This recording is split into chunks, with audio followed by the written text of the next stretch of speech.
Caros concidadãos, isto não é um discurso oficial, porque eu não tenho o direito de fazer discursos oficiais, porque não sou uma entidade pública, sou um cidadão, sou um particular, nem sequer sou um privado, não tenho capital para ascender à posição de privado.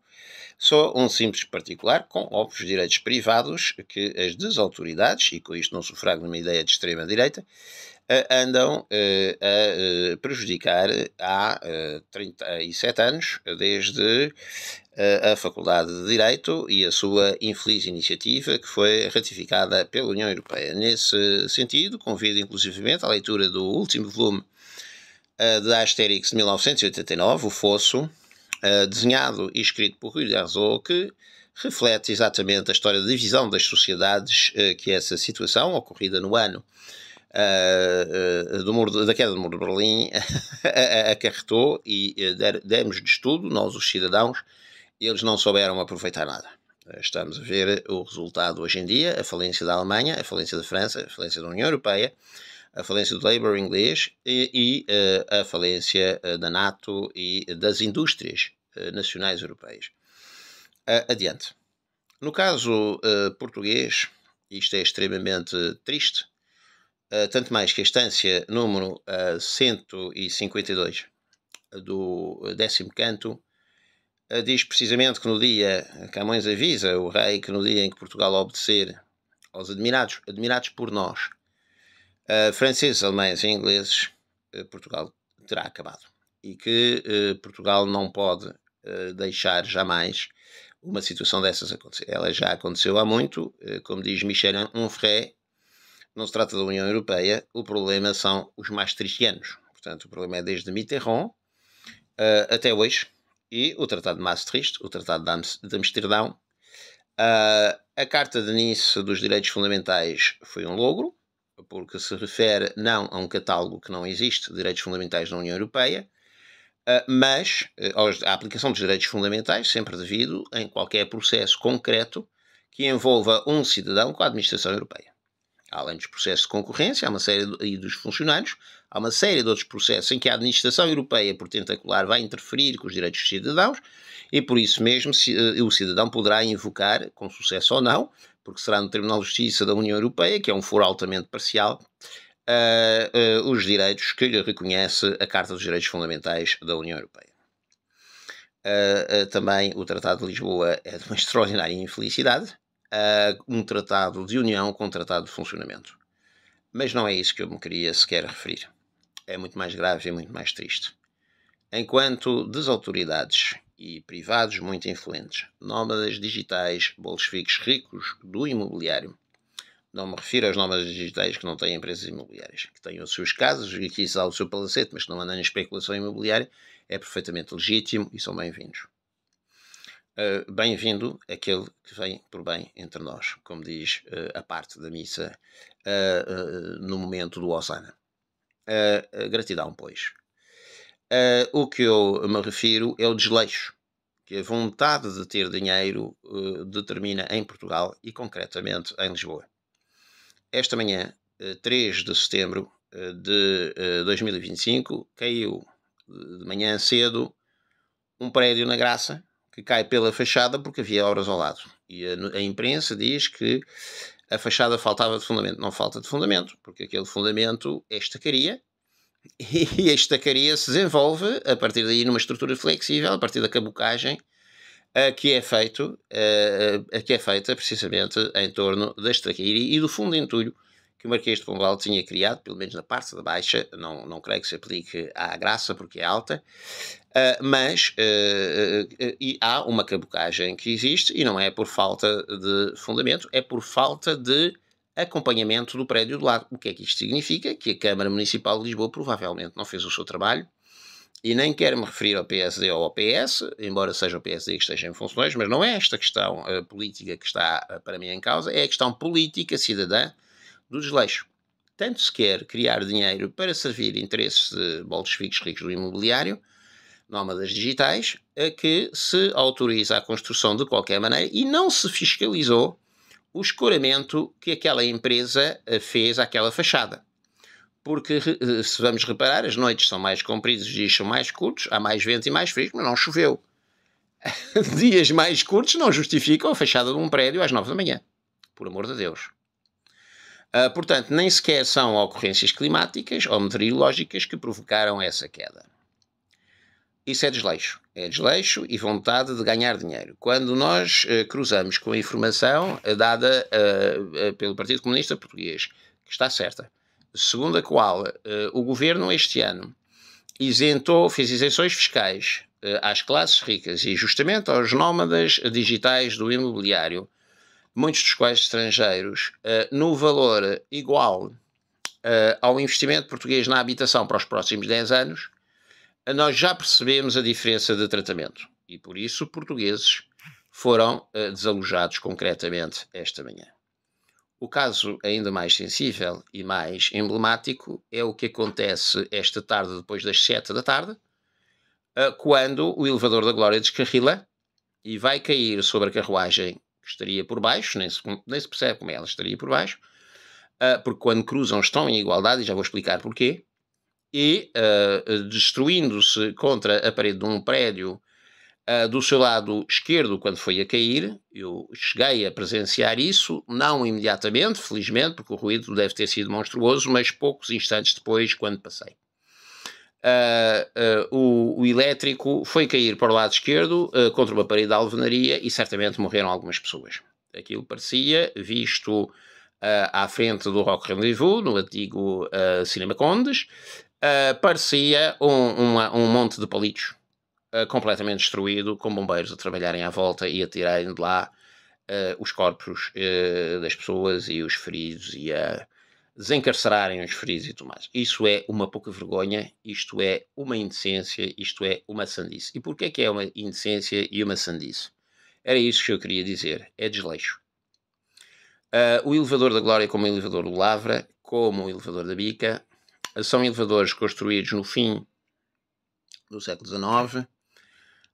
Temos até, quer queiram quem não é a vida, um artigo de Luís Feliciano Marrecas Ferreira sobre o elevador de Santa Justa, que também obedece ao princípio da elevação com cabos, roldanas e correias, embora na vertical e, portanto, não colocados debaixo de terra.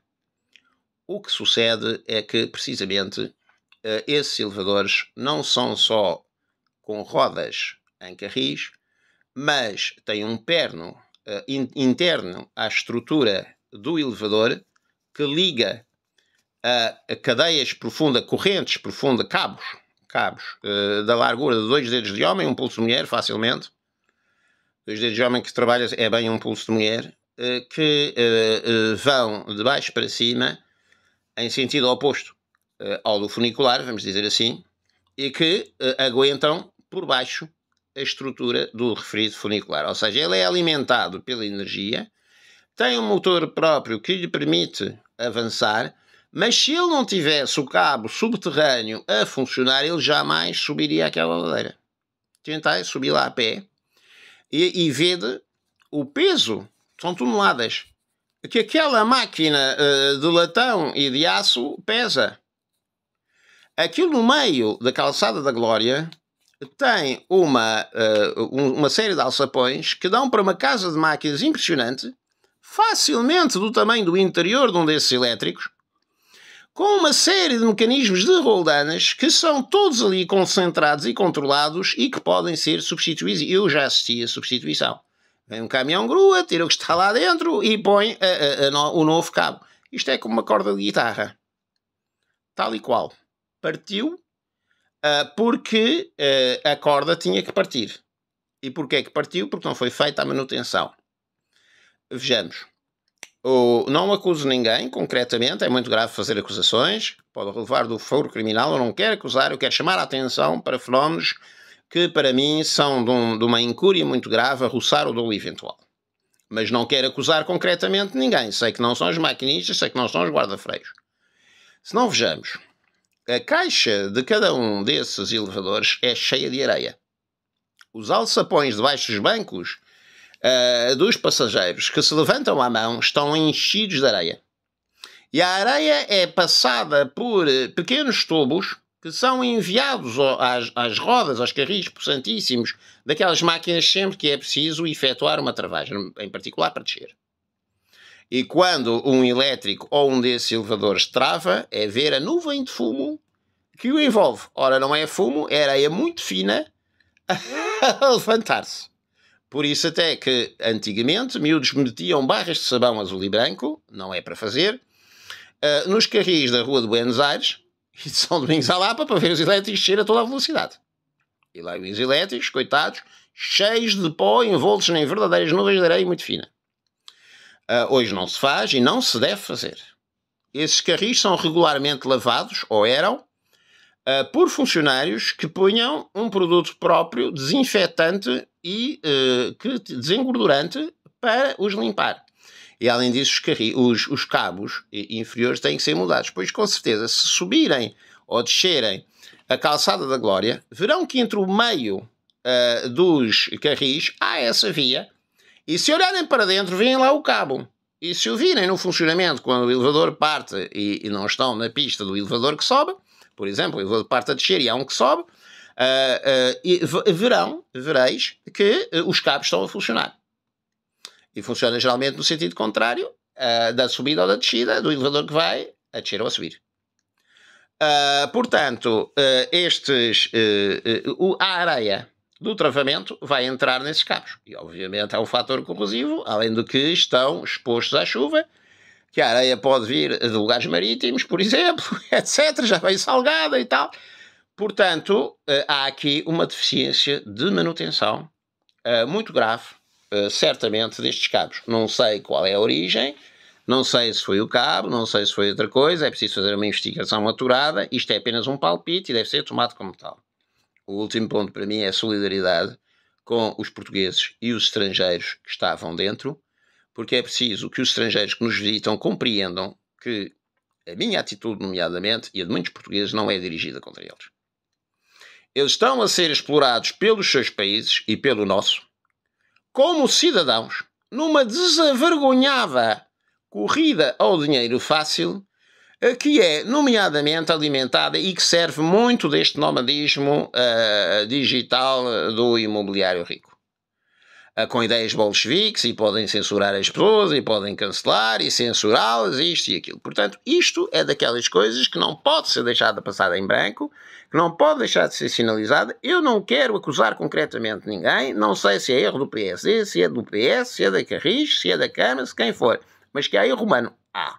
Certamente que não é dos guarda-freios, aquilo tem períodos de manutenção e certamente que a manutenção não foi feita. E, portanto, eu entendo que tinha que tomar posição e exprimir em particular a minha solidariedade com os cidadãos todos deste mundo, em particular aqueles que nos visitam, que são do mundo branco, do nomadismo digital, e que são aqueles que se sentem visados pela minha e pela crítica de muita gente, e como cidadãos não se devem, obviamente, sentir visados por essa crítica.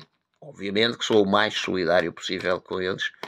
Apresento-lhes todas as minhas condolências. Tenho imensa pena por o que acontece e só tomo esta intervenção porque eu sei que tenho má fama, porque eu sei, como dizem os franceses, que já é mauvaise presse. Franceses, aliás, que não gostam da língua francesa, mas enfim, isso é outro problema. E agora não vamos infernalizar os franceses, não vai haver alguma vítima francesa lá no meio por quem tenho toda a solidariedade e toda a compaixão, todo o carinho e todo o respeito.